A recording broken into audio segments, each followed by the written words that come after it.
Hi all. Today we are going to look at a concept which is elastic IP addressing in AWS. So let's take an EC2 instance. So let's assume you have already provisioned an EC2 instance. So this is basically running in the cloud.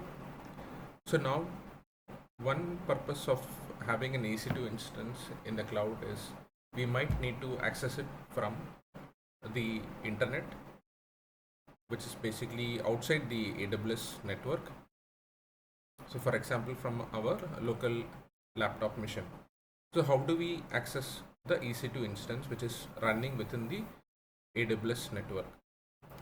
So one way is that it needs to have a public IP address so that it is accessible from the internet.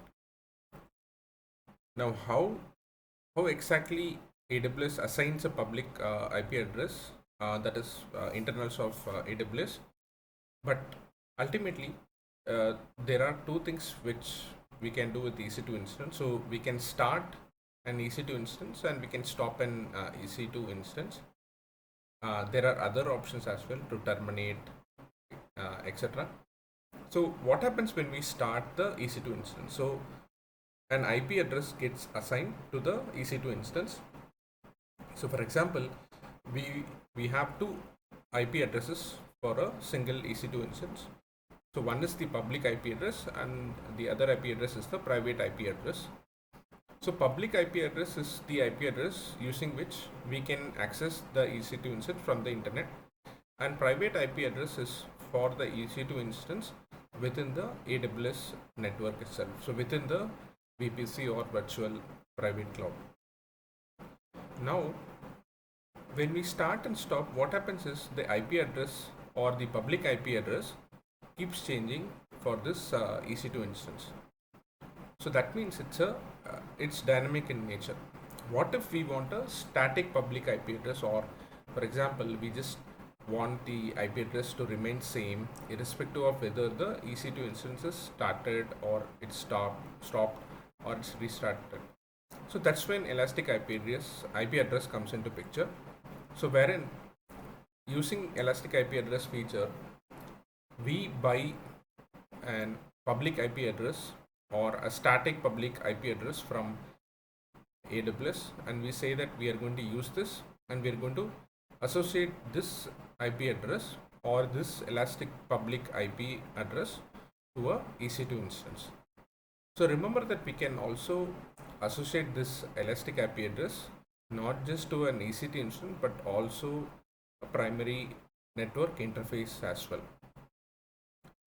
So the benefit of having an elastic IP address is that so when an EC2 instance starts and stops and we have a restart, so this IP address or the public IP address for that EC2 instance remains the same. So what we are doing is we are allowing to mask the failure of the EC2 instance. Reason being, we might have connectivity of this EC2 instance with various other instances within AWS network.